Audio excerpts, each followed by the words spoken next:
Thank you, Roger Jones. He's one of my, I have three brothers named Jones: Doug Jones, Clyde Jones, and now Roger Jones. And Doug Jones is a former senator from Alabama that Pamela and I helped him to get elected to the Senate, and now he's running for governor of Alabama. And he's a Democrat, yes, and a progressive. So I'm very happy to meet my third brother, Jones, today. And I have completely discarded my formal remarks due to the informality of the occasion, so I'm just going to wing it here a little bit. And I would also like to thank Kay and Terrell James, who have helped us organize this evening, and they are old and new residents of this area now in Fair Oaks. They've moved from Fairhope, Alabama to Fair Oaks, California. So it's a very happy occasion for us. We've all four of us have basically driven across country in two big trucks from Fairhope, Alabama to Fair Oaks, California, bringing all the household goods and art and history of Kay and Terrell. They're coming back home. So we hope that we'll come back here, Pamela and I, year after year, and we'll make friends here, and we'll hope that you'll come down to Alabama, and you don't have to shoot your way across the street anymore. We've improved a little bit down there, and we'll try to improve it a lot more. But I would like to talk to you today about basically growing up in Alabama and some of the influences that caused me to have a life of crime. I've been arrested about 23 times, charged with 43 different criminal charges, including 3 times they've charged me with trying to overthrow the government. And now people who actually do overthrow the government are not even charged anymore. And they're considered to be super patriots. How do you get to be a super patriot wanting to destroy the country? I don't know, but that's the way it is today. I was first introduced to the Unitarian Universalist idea when I was about 12 or 13 years old, and worked at a little country grocery store in East Bruton, Alabama, because my boss was a Unitarian Universalist, and he began to tell me about the principles of the Unitarian Universalist way of life. And I had grown up as a Methodist, my dad being a Methodist minister, my grandfather on my mother's side being a Methodist minister, and my older brother Jim, also a Methodist minister. So I was very familiar with the Christian church, and especially the Methodist part of the Christian church. And it was disappointing me, to make an understatement, because after I graduated from high school in Mobile, Alabama, I went to Huntington College, our Methodist school in Montgomery, Alabama. And in one of my sociology courses, I majored in sociology and psychology. In one of my sociology courses, I was assigned, along with the rest of the class, to write a paper about the, quote, racial problem, and propose solutions to the racial problem. So me and 4 other students in the class told our professor that we were going to go and interview Dr. Martin Luther King Jr. and Mrs. Rosa Parks, and Brother E.D. Nixon, all of whom had helped make the Montgomery bus boycott. And our professor said, "You can't do that." And we said, "Why not?" And our professor said, "You don't know the first thing about race relations in Montgomery, Alabama in 59. And we said, "That's why we're taking your class, Professor. We're trying to learn about that." And he said, "Well, you can't do that and go over there and meet with the people that you're talking about." And we had also said we need to go talk to the students at Alabama State, which was an all-black institution less than a mile from our all-white campus. And he said, "You can't go to meet with those students over there either." And we said, "Why is that?" And he said, "You'll be arrested for breaking the segregation laws." And we said, "Well, we're supposed to write about solving the racial problem and not talk to any black people at all?" He said, "That's right, do your research in the library. There's plenty of books to read there. And if you want to do some field work, you can go to the Ku Klux Klan. They have a lot of literature on this. And also the White Citizens Council. They will give you a lot of literature on that." And we said, "Well,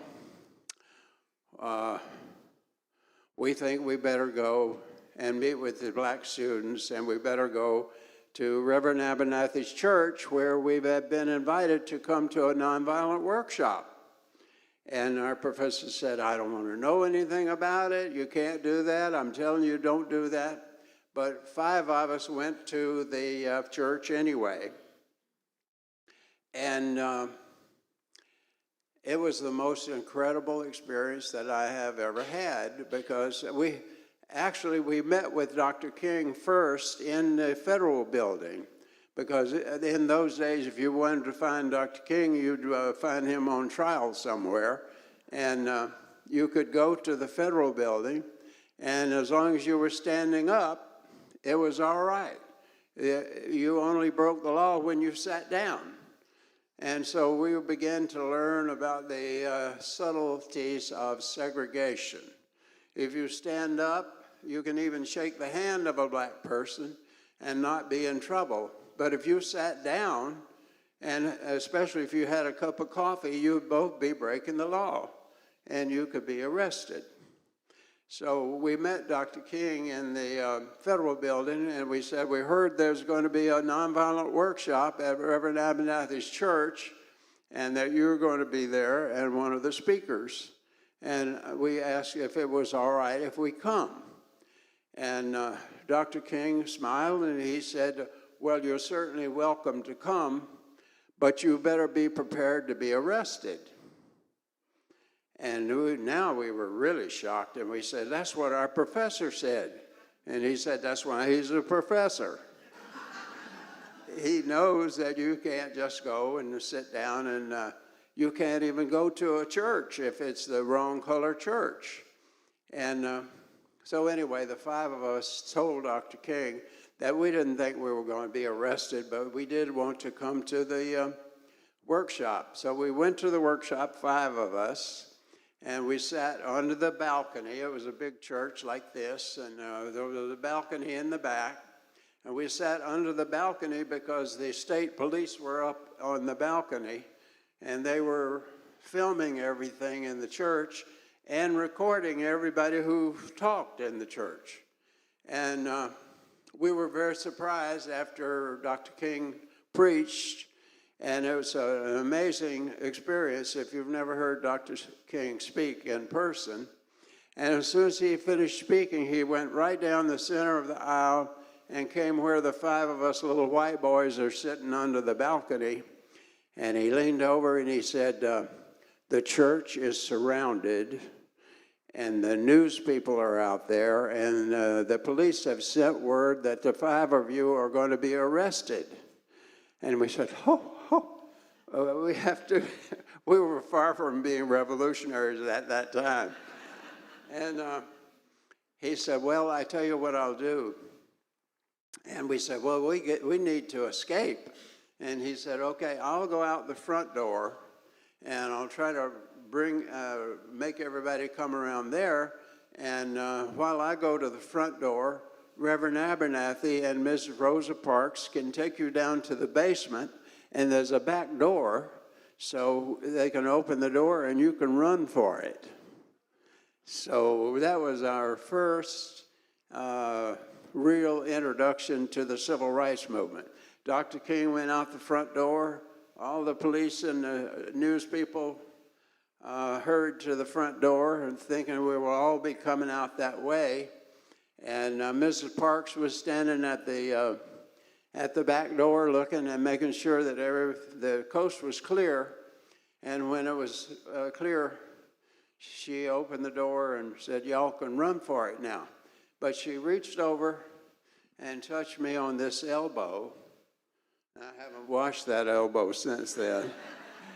And she said, "Bob, when you and the other students see something wrong, you're going to have to choose sides eventually. You can't study this forever." And that was my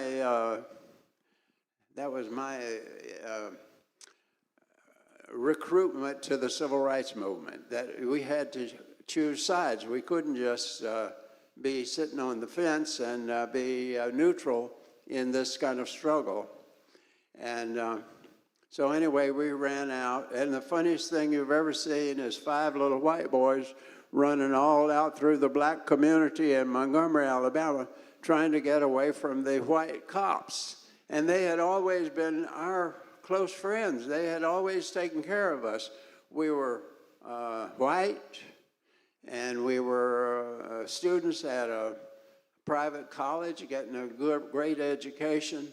And overnight, because we went to a black church, now we're outlaws, and we're having to run away from our own police. And we were so inexperienced in this cloak and dagger new world that we were entering in. We had parked right in front of the church. So we had to run way down that way. And then all the people that were leaving the church would drive by and they'd say, "Go 2 more blocks and then turn right." And they directed us about 60 blocks. We had to walk miles and miles and miles around. And we finally got in our car and drove back to campus. And by the time we got to the campus, we were met by the whole administration of the school. President, vice president, all the deans and everything. And they said, "Meet us in the office in 5 minutes." And we went to the office and they said, "You all have to resign from school now. The police have called us and you were in an integrated meeting, and I'm demanding that you resign from school." So we knew that we were doing the right thing, because even the discipline of the Methodist Church said that all faithful Christians should be looking for ways to bridge the gap between the races and bring people together rather than separating them. And so there were 5 of us. We all got together, and four of us 5 said, we're leaving. And I said, "Well, I'm not a pre-law student, but I can tell the difference between you have to resign and you are expelled." I said, "If they don't have guts enough to expel us, why should we resign? We haven't done anything to resign for." But the 4 of them left, and I was the only one that remained. And I just kept going on to class, and I finally graduated. And they were so relieved to graduate me, they gave me a high honor when I graduated. I graduated summa cum laude, or whatever that means. And but anyway, that was the beginning of my entrance into the civil rights movement. And the next thing I heard was that the Southern Conference Educational Fund had made a grant of $5,000 to the Student Nonviolent Coordinating Committee to hire a campus traveler, and they were looking for a white Southerner to do the campus traveling around the South to go to all these white campuses and describe and what's going on in the civil rights movement and possibly recruit some people to come and join the civil rights movement. And so I had to make a decision about that. And then we had one of our people in Macomb, Mississippi, Herbert Lee, was the first very brave black person who went down to try to register to vote. And the next day, his next-door neighbor, E.H. Hurst, who was a white member of the Mississippi legislature, followed him to the cotton gin in Liberty, Mississippi, and shot him in the head, killing him instantly. So when that happened, the Student Nonviolent Coordinating Committee always had a policy of if any of our people are hurt, we are going to flood the zone. They were trying to scare us and try to keep us from going there. But if they ever hurt any of our people, we're all going to go there. So I had, in the meantime, gone to Atlanta and joined the Student Nonviolent Coordinating Committee as their campus traveler. And that was my first test. When James Foreman, who was the executive director of SNCC, said, we're having our first staff meeting in Macomb, Mississippi, and we need you to go. We need your car. I was one of the few people that had a operating automobile. And so that was when I had to make my first decision about, well, should I go to Macomb, Mississippi? It's a very dangerous place. They've already killed one of our people. And so I had to decide, and then I decided that I would leave it up to God. If God wanted me to go to Macomb, Mississippi, I would just go. And I didn't want to be afraid, so I said, God, if I go, I'm not going to be afraid. I'm just going to put all my affairs in your hands, and I'm just going to go and do whatever you tell me to do, and I'm not going to be afraid. So I did go, and while I was there in the staff meeting, Brenda Travis, who was a young black woman, 16 years old, she had already been arrested 2 or 3 times in the Freedom Ride. She led 135 students from Berglund High School out of school and march down to the City Hall in Macomb and protest the murder of Herbert Lee. And so as they were marching down to the courthouse, they came by the place where we were meeting in the upper room of the Masonic building, and they came up to where we were, and they all sat down and started making picket signs. And so I started talking to myself, and I said, well, I can't go on this march because I'll be the only white person, and there'll be more violence than usual. And I said, and my father will lose his church, my mother will lose her teaching job. And I kept telling myself, I better not go on this march. And then I realized I'm talking to myself, because in those days in SNCC, when there was something dangerous to do, nobody asked you to do it. Nobody suggested that you need to do this. It was up to each person to decide whether or not they would risk doing that. And finally, I said to myself, if I'm going to be a part of this organization, I'm going to have to go on this march. And as they filed out of the meeting house where we were, I took my place about the middle of the march, and off we went. And all through the black community in Macomb, Mississippi, the black community was out in hundreds of thousands and just cheering us on. There was a great happiness. But when we reached the end of the black community and started crossing the railroad tracks, everything got very quiet.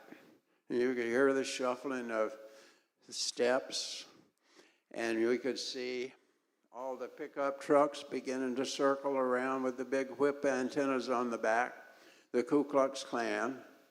And by the time we got close to the City Hall, there were 400 people in the middle of the street with baseball bats, pipe wrenches, chains, every kind of weapon that you can think of. And they blocked our way. So the first students that got to the steps of the City Hall knelt down to pray, and the police would come over and grab them and say, "You're under arrest," and they would take them into the City Hall. And when it came my time to get up to the front of the line, about 12 men grabbed me, and they started beating me and hitting me. And the big crowd out in the street said, "Bring him here, we'll kill him, bring him here." And I knew that if they were able to get me out into that street, there was no power that was going to keep me alive. They were going to beat me to death in the middle of the street. And I hadn't had very many nonviolent workshops, but I heard my father in his preacher's voice saying, "The Lord helps those who help themselves." So I very nonviolently took a hold of the railing down the City Hall steps. And it was a good, strong rail, and it was just enough for me to get a good grip on it. And it was old and rusty, so it had a lot of friction. And 15 men started trying to pull me loose from that rail. And they would pull, and I would hang on. And when they came back to get another pull, I would actually move up the rail because they were hitting me on my hand, trying to break me loose from the rail. And the rail was getting rather bloody, so I would move up on the rail. And I worked my way all the way from the bottom, 3 flights of steps up to the top step. And then they got so frustrated that some person behind me started reaching over the top of my head and putting their finger in my eye socket. And they were trying to get a hold of my eyeball. And I realized from my sociology studies, I said, "Oh, this is mayhem. They're going to blind me because I'm a traitor to the white race or something."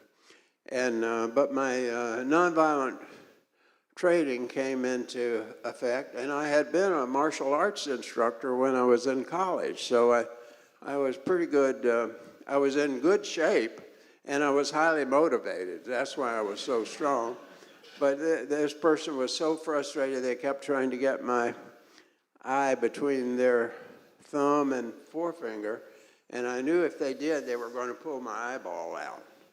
And so just as they were about to get it, I would move my head in such a way, and my eyeball would thunk back into my eye socket. But when I reached the top, they were so frustrated, they all climbed on top of me and broke me loose from the rail. And my head was sticking out from this pile of people, and somebody in a big brown boot was kicking me in the temple. And I said to myself, "This is the way that I die." I thought I was going to die there on the steps. Yeah, but something intervened, and I was taken into the City Hall and into the Sheriff's Department. And the next thing I knew, I was looking down in a pool of blood, and I realized it was dripping from my head onto the floor. And I said to the sheriff in as calm a voice as possible, "I'd like to make a phone call." And he said, "Why do you want to make a phone call?" And I said, "Well, I understand that when you're arrested, you are allowed to make one phone call." He said, "Well, you're not under arrest." And I said, "Well, all the other people were arrested. And he said, that's right. They were disturbing the peace. And I said, well, why am I not under arrest? And he said, you didn't disturb the peace. And then I realized that the hallway outside the sheriff's office was full of all these people who had been beating me on the outside. And they were all standing in the doorway. And they knew that the sheriff was going to turn me over to them, which he eventually did. And he said, get out of my office. And he threw me out into the hall, and they took me and put me in a pickup truck, and all the Ku Klux Klan cars got in a caravan, and out of town we went. And I remember saying, where are we going? And they said, we're going to take you to Magnolia. That was the county seat. I think it was Perry County. I can't remember the name of the county, but anyway, that was the county seat. And so we got to the edge of town, and it said Magnolia, 4 miles. The sign pointed that way, and all the caravan just kept going straight. And eventually they left the road and went through a cattle gap down into a pasture where there was a big oak tree down there. And they had a rope over the limb with a hangman's rope. And they put me on a platform, put the rope around my neck, and they said, we're going to hang you. And Pamela always says that I shouldn't say that I was not afraid. I had dealt with my fear before, and I had decided that I better do this, and I had just turned it over to God. And I said, God, whatever your will is. And that's why I was not afraid. And so I was able to talk to and confront each person in that mob who were hell-bent on hanging me. And one of the people in the mob was someone that I knew. It was Doc, who was one of my classmates from Huntington College. And Doc kept calling me by name, Zellner. And finally, the old Klansman, who was really the one in charge, said to Doc, what are you calling him? And Doc said, Zellner. And the old Klansman said, you know this guy? And he said, yeah, he's a in-loving Jew from New York. And I said, wait a minute, I'm not from New York. And he said, well, how do you know this man? He said, well, we were in college together. And he said, you know, his dad was in our same organization, and he left our organization. So that's when I knew they were intent. They were going to kill me. They were talking about Klan business right in front of me. And but I began to challenge them. And Doc had been an Army Ranger. And any of you who are veterans know how tough the Rangers were. And in college, he and I had a lot of fights. And he was never able to beat me in a fight because I was younger. He was older than I was, so I was younger, and I'd always beat him in the fight. And I said, Doc, you're still a coward, aren't you? And he said, what do you mean I'm a coward? I ain't afraid of nothing. I said, well, y'all are getting ready to hang me, and you know that I'm nonviolent.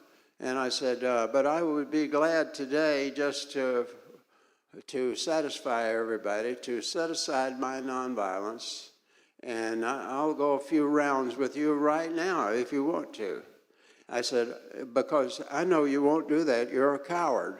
And cowards are people that gang up on somebody because they expect them to be nonviolent.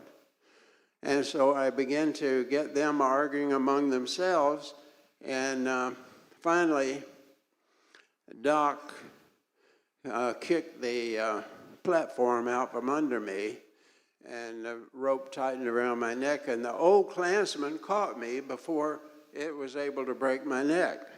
And the old Klansman said, cut him down, cut him down. So they cut the rope, and they said, we're not going to kill him today. We're going to go to Magnolia. We'll put him in the jail there, and those guys from Brownsville will come over here and get him tonight. And so that's the way I escaped being hanged right then.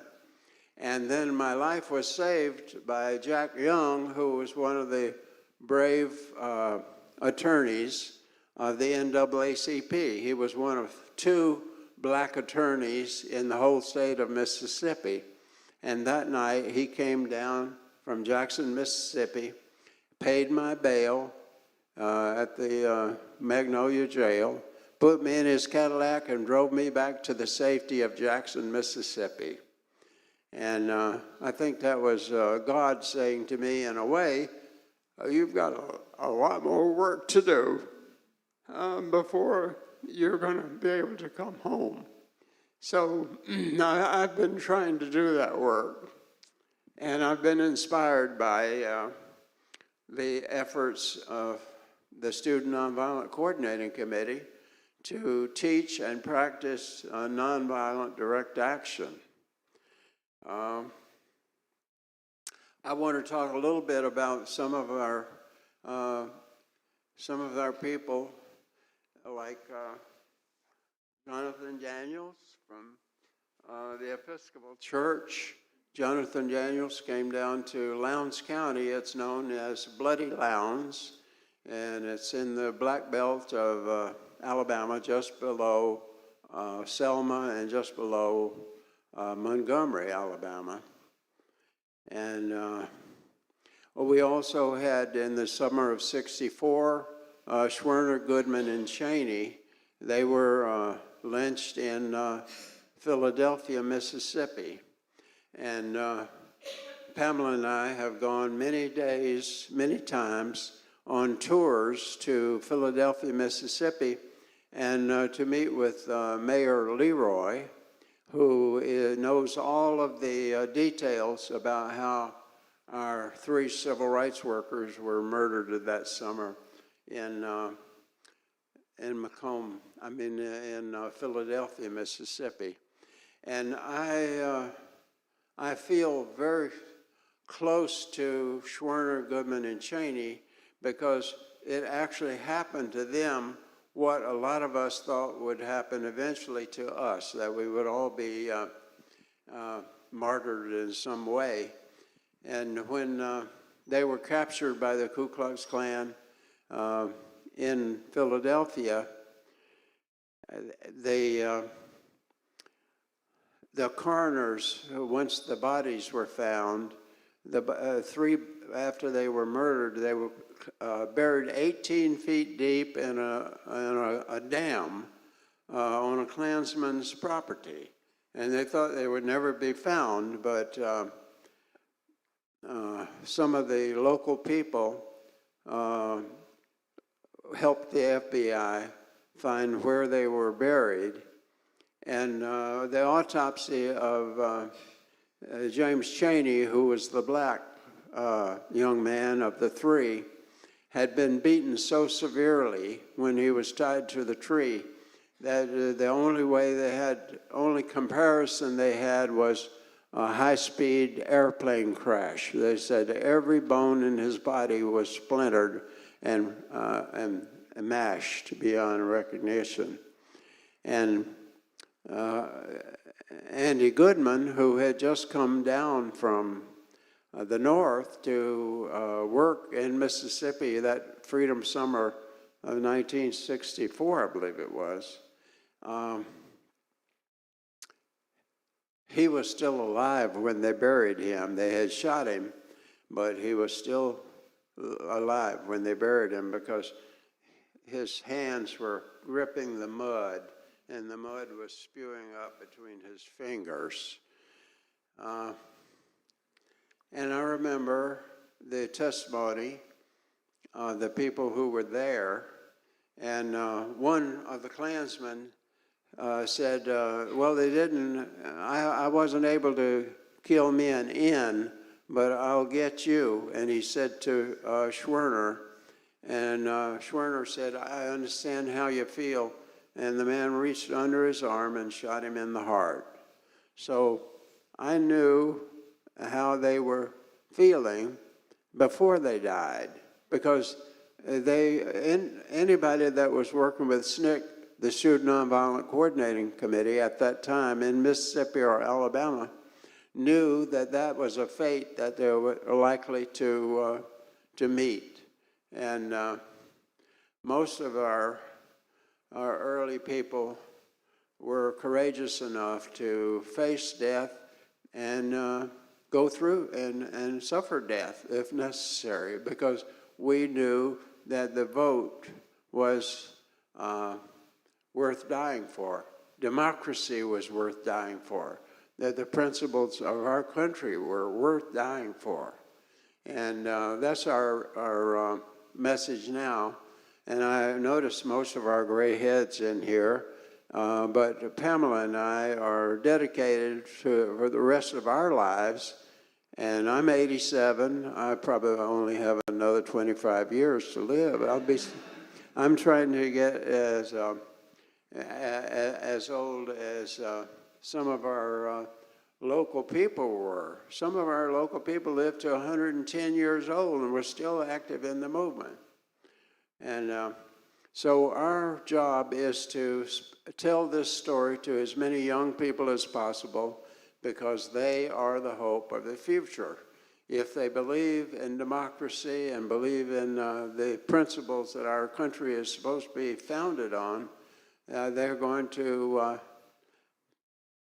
be spending the next 50 or 60 years of their lives working to restore democracy and restore our country to the principles that it's founded on.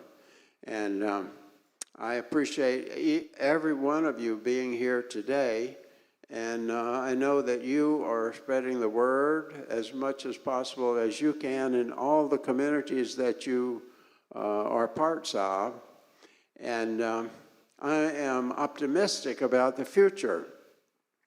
And I hope that all of you who have young people or are in touch with young people make sure that they're registered to vote, and it doesn't matter, they want to be Democrat, Republican, Independent, Democratic, Socialist, or whatever. Be sure that they are registered, and be sure they go out and vote in November, because I think the tide is turning, and I'm highly optimistic about a bright, progressive future for our country. And I have learned one thing from all of my work with so many of the people I have worked with, and that is that sisterhood and brotherhood is not so wild a dream as those who profit by postponing it pretend. So thank you, and I hope there's some questions.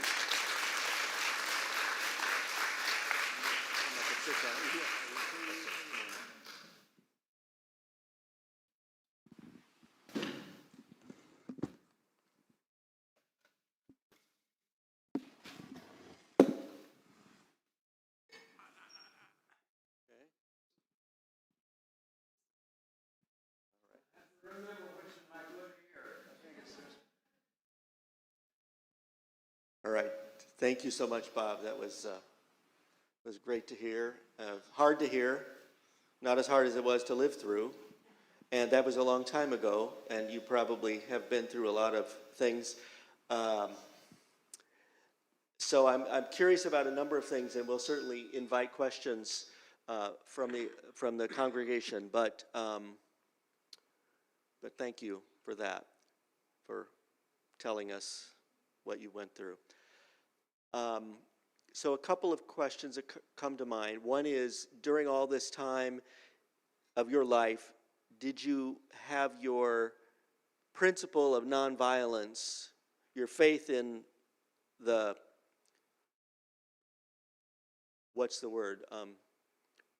promise of nonviolence as a resistance tool, did you have that tested or did you always keep that faith through your life? Okay, thank you. Yes. I understood that question. We need to think about it for a minute, though. There was a time when my when my reliance on nonviolence was tested, and that was when we started the GROW project. Because after many years of work with SNCC, the Student Nonviolent Coordinating Committee, all of our black brothers and sisters in SNCC said to the white people in SNCC, we've got this covered in the black community, and you have been staying in the black community, the comfort of the black community, and being protected by the black community long enough. It's time for you to go and organize the white people, because we got this covered on our side. And the main problem is not the black people, it's the white people. And so that was when we had to start the GROW project, and we call it grassroots organizing work. And we knew that in order to begin to work with white people, we had to go to the most dangerous places. And it was a very daunting assignment that our black brothers and sisters in SNCC gave us, and that is saying to us, we want you to go now and start working with and for the people who've been shooting at us all the time and attempting to hang us and doing all this damage to us. Now we want you to go and start organizing them. And so the way that we needed to do that was basically through union organizing. And we had to find places like Laurel, Mississippi, and we had located the headquarters of the GROW project in New Orleans, Louisiana, because anywhere else in the Deep South, we would have had to be protecting ourselves at all times and worried about being attacked by all hours of the day and night. And we needed a relatively safe place like New Orleans to locate. And the way that we were going to do most of our organizing was to do it through the labor unions. And we found out very early, because we started working with the people that we were already working with, like Miss Fannie Lou Hamer up in the Delta of Mississippi. And Ms. Hamer was working with a lot of poor white people, and they were bringing their children to the Head Start centers, and they were also getting jobs at the Head Start centers. So we went up and spent a lot of time with Ms. Hamer, and she was introducing us to all of the poor white people who were working at the Head Start centers, like Ike Traxler from very close to the Mississippi River in Sunflower County, somewhere in the Delta of Mississippi. And as we began to work with them, we realized that many of them were so poor that they really needed social workers. And there were some social workers that we were working with, and we decided that we would direct them and put the social workers together with those poor people and have them work together. But we said if we're going to be able to expand our work with the white, regular white population of the South, we're going to have to start working with the regular working people. And that's when we heard about the strike at Masonite Corporation in Laurel, Mississippi. And that was a particularly frightening place because the Ku Klux Klan people that had killed the free civil rights workers up in Philadelphia, Mississippi, were from the Laurel area. And so we went to up to Jackson to meet with the head of the AFL-CIO in Mississippi. And he told us all about the strike that was beginning at Laurel. And he said Laurel, Mississippi Union was originally organized by the Wobblies. And they were a very radical labor union at the Masonite plant. And he said there's a lot of Klansmen in that union, but there's also a lot of black people in that union, and they are saying that they need all the help they can get. So how about going down to Laurel and helping them in the strike at Masonite? So when we began to do that, we realized that labor organizing was a little bit different. It was very similar to civil rights organizing, but there was a long history in the labor movement with the Pinkertons and the Wackenhut organization of gun thugs. And they would usually shoot the organizers. So if we were going to become organizers, union organizers, or we were going to get shot at more than we were before as civil rights organizers. And I talked to my father about it, Reverend James A. Zellner, and he said, oh, well, I understand that you need to be nonviolent. But he said, son, I was a member of the Ku Klux Klan for many years, and I know that they will prey on you because you are nonviolent. And he said, I'm worried about you, so I've got you a pistol. It's a Webley .45. It's a British officer's revolver. And if you know anything about pistols, that is a .45 is a really big slug, and it's a really big barrel. And Daddy said, and I've made you some nonviolent bullets. And I said, well, okay. And he said, I want to show you how they work. So he took some of his nonviolent bullets, and we went out in the backyard, and there was a pine tree about 30 feet away, and he took aim and shot the pine tree one time, and it just knocked the bark off the pine tree right down to the white. And he said, that's a nonviolent bullet right there. And he said, I'm going to give you this pistol, and I'm going to give you some nonviolent bullets. And if anybody threatens you, and you have to shoot them, don't shoot them with a real bullet, shoot them with a nonviolent bullet. And I said, well, how did you make that? And he said, okay. Now, Daddy was very handy with tools, and being German, he was he was good at all mechanical things. He said, I took the .45 slug out of the shell. I left the powder in there, and I put 2 aspirin on top of the powder, and then I caulked the whole thing up with bar soap.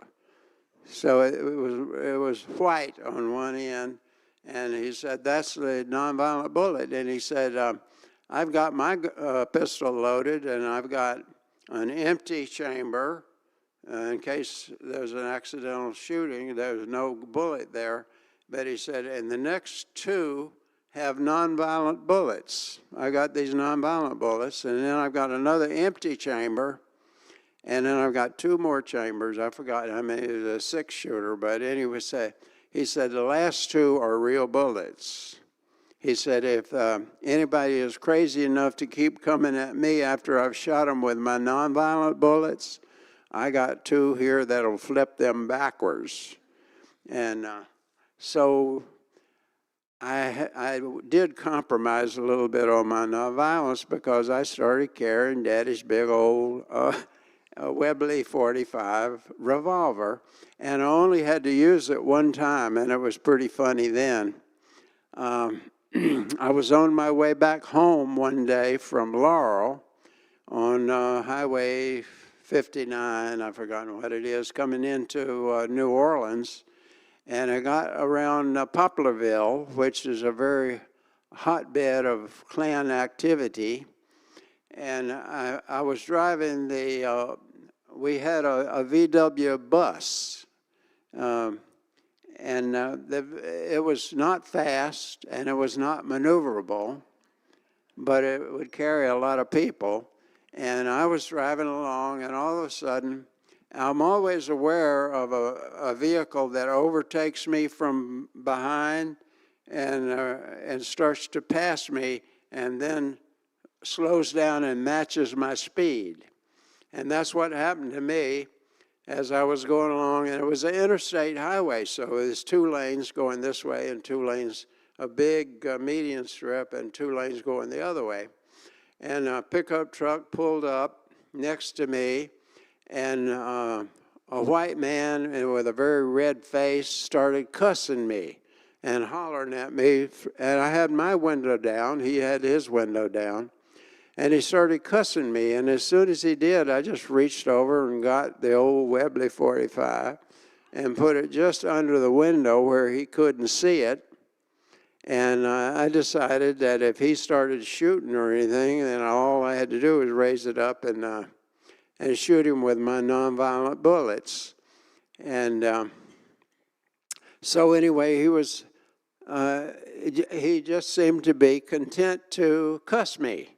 And then I realized that I'm approaching a bridge, and he's got a big heavy pickup truck, and I've got this little VW bus, and he's going to try to push me to hit the abutment of the bridge, which will kill me, or I'll have to go and off the bridge and wind up in the river. And as soon as I realized what he was doing, I just raised my gun up, and all of a sudden he saw that, and you've never seen such a thing. He whipped the steering wheel of his big pickup truck, and he ran off the road over there.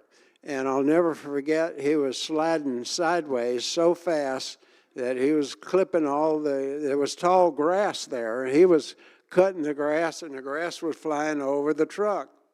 And then I got worried about him. I didn't want him to be hurt. And so I watched him carefully, and he got all the way across the median and headed back the other way. And now, I know it's a long story, and I'm almost finished. But the next week, we had another meeting in Laurel, and we would always have a meeting in the next county, and we'd have 2,500 to 3,000 people at our outdoor meetings. And when I got to the meeting, I saw some of my old Klan buddies. I knew they had been Ku Klux Klan members before, and they came over to where I was, and they said, that was the most wonderful thing that happened last weekend. And I said, what do you mean, that speech I made? They said, no, not the speech, what happened on the way home? I said, what do you know about that? He said, well, we went to the Klan meeting in Poplarville, and they were all complaining bitterly because they thought y'all were nonviolent, and you pulled a pistol on one of our guys. So anyway, we did have to compromise a little bit on our nonviolence.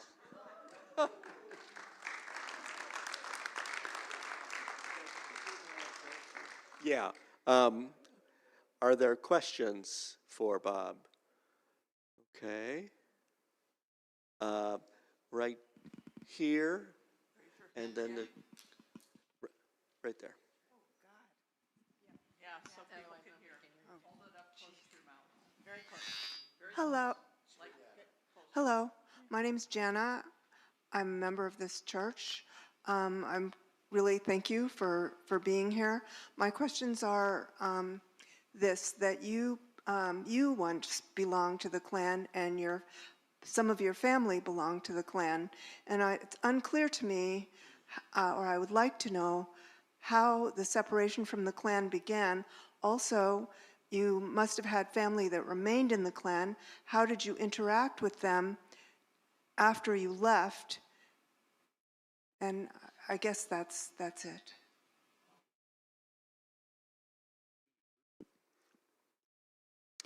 Okay, I think I understand what the question is, but I know I was not in the Ku Klux Klan. Excuse me. I think I'm okay now. My father was in the Ku Klux Klan when he was a young man. He grew up in Birmingham, Alabama. And his father was a Ku Klux Klan member, and his brothers and his sisters. He had sisters, and they were all Klan supporters as well. Huh? No, but I was not in the Ku Klux Klan, no. I think that when I was a very young child, and my father was still active in the Ku Klux Klan, that I did go to Ku Klux Klan rallies sometimes, and I remember talking to my mother about some of the events that we went to where I heard loud strikes and screams and like people being beaten. And she said that she thought that might be Boy Scout initiations or something. And but my father was the one who was in the Ku Klux Klan and who left the Ku Klux Klan. And I can tell you a brief story about that. My mother and father both graduated from Bob Jones College, which became Bob Jones University. How many people have ever heard of Dr. Bob Jones? Okay, more than we expected. And mother and dad were both graduates of Bob Jones College, and when it was in Northwest Florida.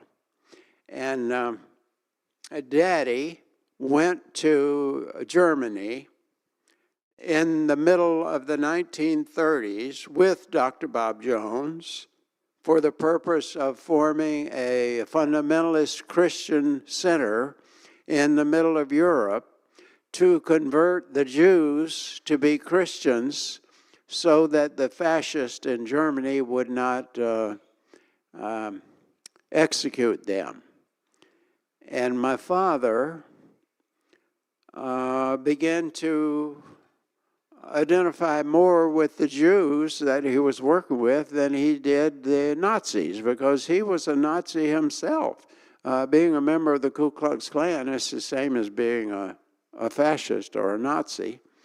And my father began to identify more with the Jewish underground than he did Hitler and his group. And so when he returned to the United States, the war was just picking up, and he continued to struggle over his beliefs as a Ku Klux Klansman and his beliefs as a Christian, because he applied to be a Methodist minister. And he was preaching the New Testament, teaching Jesus' teaching, and he could not reconcile that with his Klan beliefs. And so, being a dedicated person, he eventually announced to his family that he was leaving the Ku Klux Klan. And the Ku Klux Klan was like the strongest gangster group that you've ever heard of. And you can't just leave the Ku Klux Klan. You're supposed to be killed if you leave the Ku Klux Klan. And my father knew that, and he was disowned by his own mother and father, and his brothers never spoke to him again in his entire life. And I never understood how hurtful that could be to any person. Can you imagine being disowned by your own mother and father? Only thing I can relate it to now is the LGBTQ community. If you come out and you're family is so unchristian that they will disown you for being what you are. But anyway, when he did break with the Ku Klux Klan, that's when he began to have a lot of trouble in the Methodist Church, because the Methodist Church was supposed to be a Christian institution, and he could see that they were being unchristian, and especially the evangelical part of the Christian community were compromising their own Christian principles in favor of politics. Instead of having their politics influenced by their religion, politics was influencing the religion. Yeah. So it was all backwards. And when Daddy decided to break with the Ku Klux Klan, he had an awful big trouble with the Methodist Conference, and he was deliberately appointed to be in charge of a rural charge in a place like Bashi, Alabama, which was terrible Klan territory. And within 24 hours of moving to Bashi, the family, Daddy was informed that if we didn't leave in 24 hours, they would come and get all of our stuff out of the house, pile it up in the road, and burn it. And if that didn't run us out, they would kill us. So he took a tremendous beating when he left the Ku Klux Klan and openly identified with Dr. King.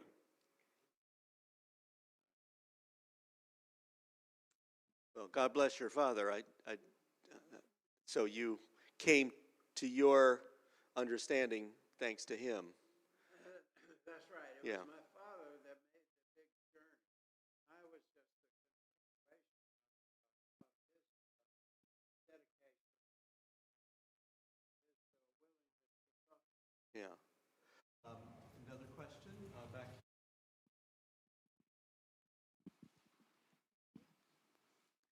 Hi, my name is Margie Lee Johnson, and I'm here with my friend Sona, who goes to this church. So, first of all, before I ask my question, I just wanted to say, I count you among the righteous. As a kid, I grew up right after the civil rights movement kind of wrapped up, and we were always, my parents always talked about it, and I always saw imagery of people, white people, locking their arms with MLK and putting their lives at risk when they had privilege, and he didn't have to, and it always struck me. So, as the Jews said to the Gentiles who saved Jews, I count you among the righteous. So thank you for that.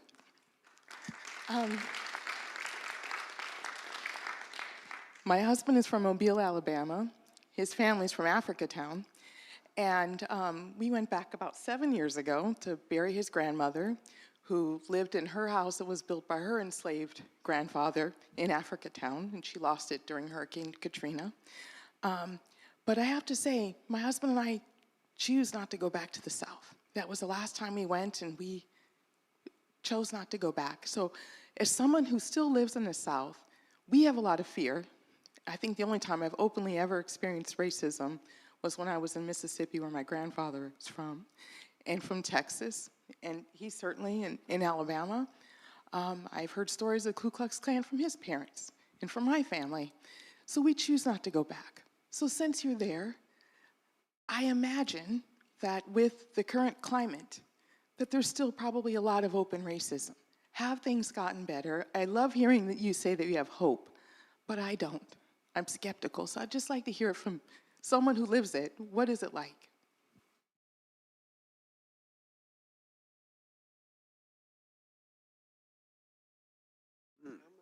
Okay, yeah.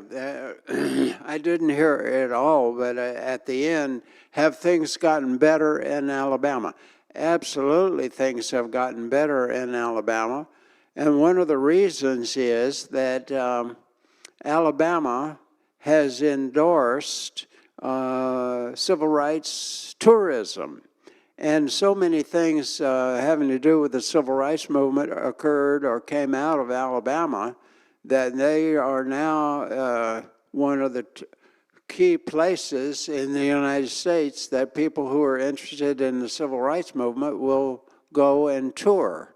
So they have the EJI almost single-handedly has rebuilt the whole economy of Alabama. And people have actually had to change their attitudes because it's good business. And we're glad to see that happen. And that's why Pamela and I are in our consulting business. One of the things that we do is help people do tours of historic sites, especially in Alabama and Mississippi. And in many cases, we have one of us or another. And Pamela has a lot of contacts also in this historical movement. So we can bring the personal touch to it, and we can also bring, because we have seriously studied the issue, we can bring an academic approach as well. I raised my kids in Mobile, not in Mobile, in Boulder, Colorado. And then when Bob and I met, we lived in Colorado, and then we returned to the South. And before we actually moved there, we were part of Doug Jones' campaign when he ran for the Senate. And that was the first time since the 60s that a Democrat had won anything in Alabama. Well, now he's running for governor of Alabama, and he's doing town hall meetings, and they're packed with people of all backgrounds, all colors. And, a lot of people, they don't want their name known that they're there, but they come up to him and they say, things have got to change. We just cannot keep going on like this. And there's so many really, really good people in Alabama. We love Alabama. Now, the government and the political system and the prison system in Alabama is horrific, horrible. But I have great confidence that we're going to turn it around. There's beautiful people down there.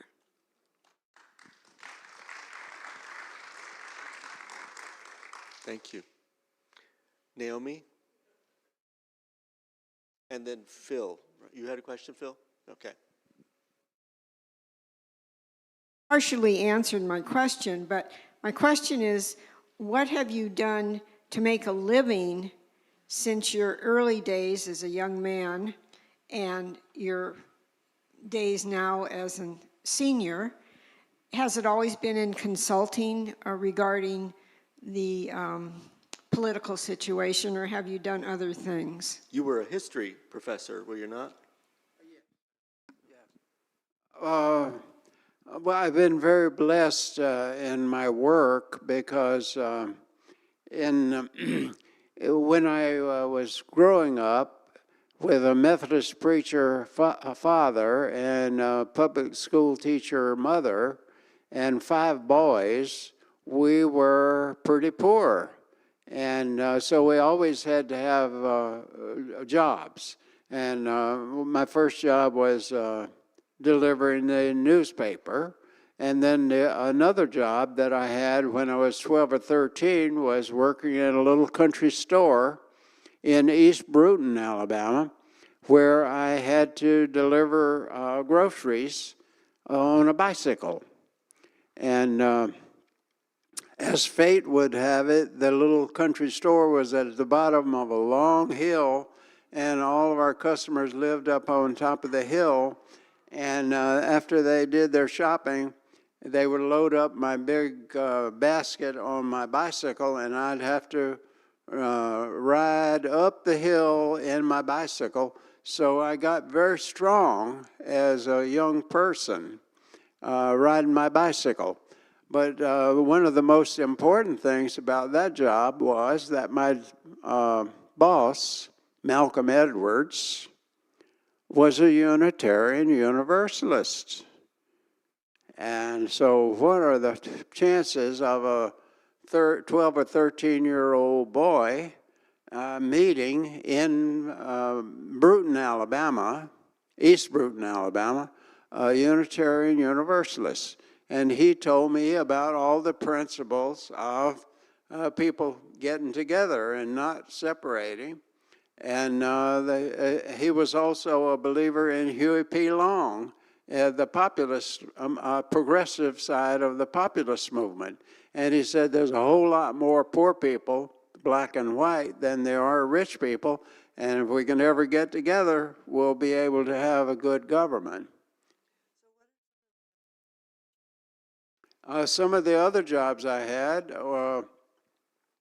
during the Row Project, when I was in the part of the community of the working people in Laurel, Mississippi, when they lost the strike at Masonite, there were over 400 union activists who were fired from their jobs at Masonite in Laurel, Mississippi. And all of them had to go and find jobs. And one of the places that jobs were available was on the oil field in Alabama, Mississippi, and Louisiana. And so they all went to work as roustabouts on the oil field. And in order to continue working and doing organizing, I went to work on the oil field also as a roustabout. And also, when I was still in high school, at Murphy High School in Mobile, I worked in my cousin's construction company, Jordan Construction. And I worked I started out as a mortar forker. A mortar forker. I was mixing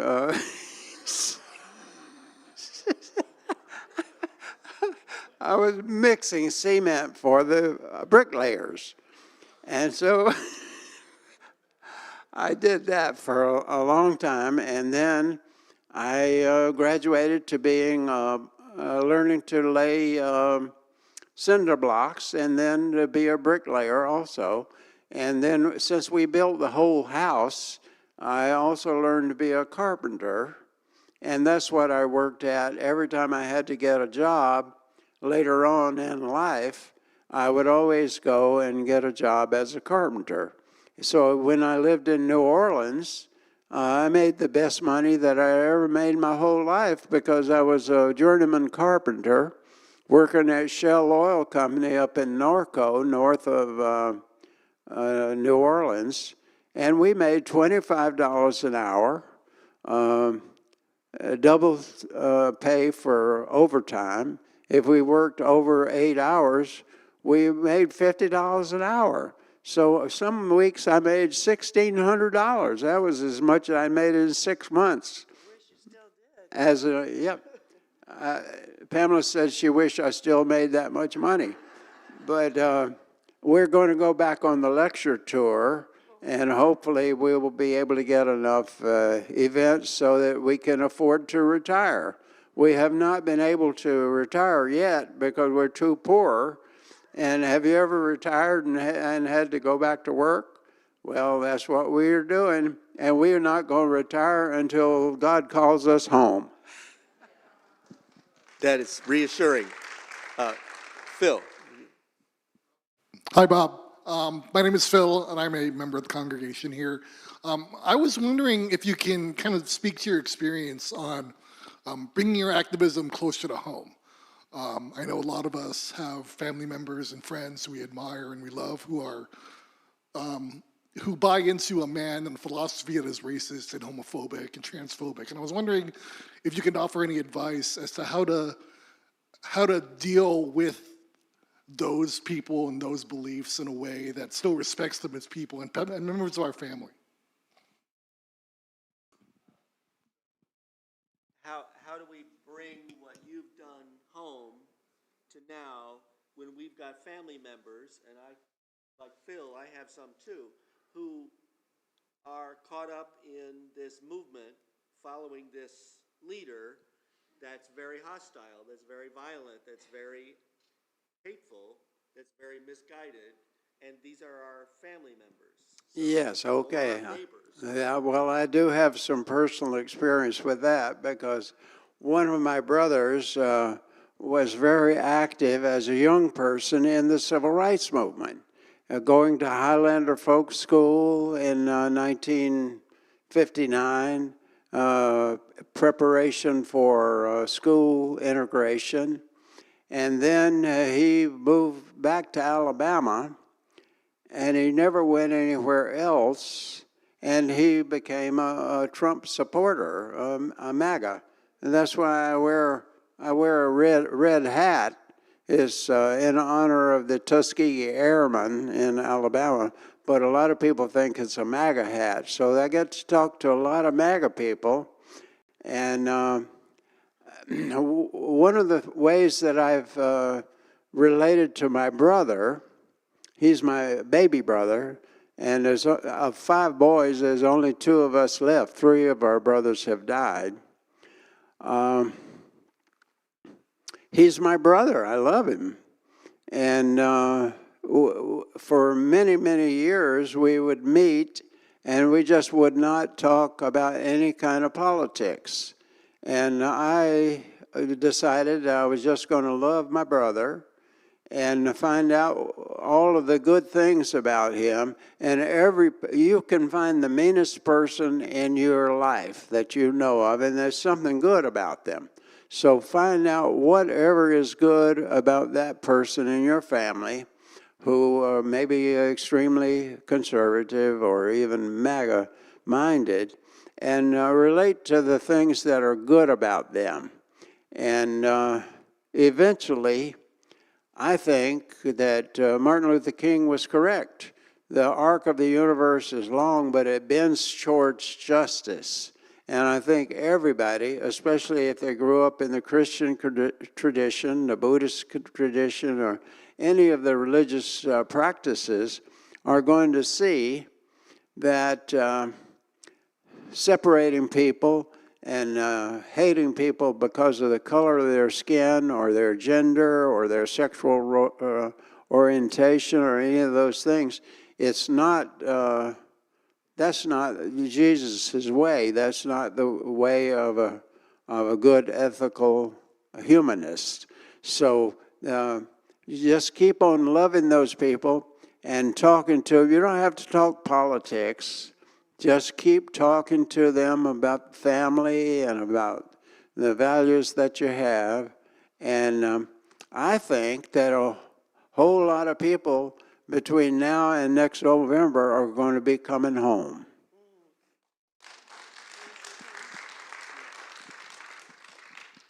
One of Bob's really good friends is Mayor Adam O'Neill from North Carolina. He's a Republican. And he and Bob became really good friends because they were trying to save the hospital, the rural hospital in Mayor Adams' town. What's the name of that town again? Belhaven. Yeah, Belhaven. And, you know, they were he was a Trump supporter, Mayor Adam was. And so Mayor Adam decided that he was going to do a march from that town, Belhaven, to Washington, D.C. And Bob was really concerned about that because he was going to do it alone. And Bob knew that 2 of the people that he had known in the civil rights movement who had attempted walks by themselves had died. So he showed up for the walk, and Mayor Adams said, why are you here? And he said, well, I had 2 friends die on the walk, and I don't want you walking by yourself. So they did 2 walks of 200 and some odd miles to Washington, D.C. together to try to save this rural hospital. And he's one of Bob's best friends. I mean, he just came to visit us in Boulder, Colorado.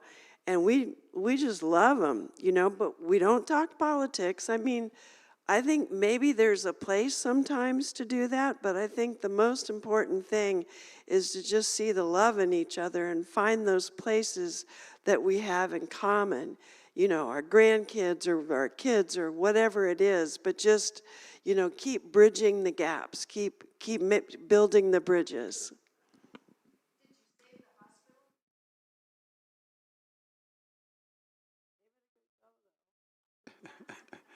Oh, you know, I try not to brag, but I was 65 years old the first time we walked from Bellhaven to Washington, D.C.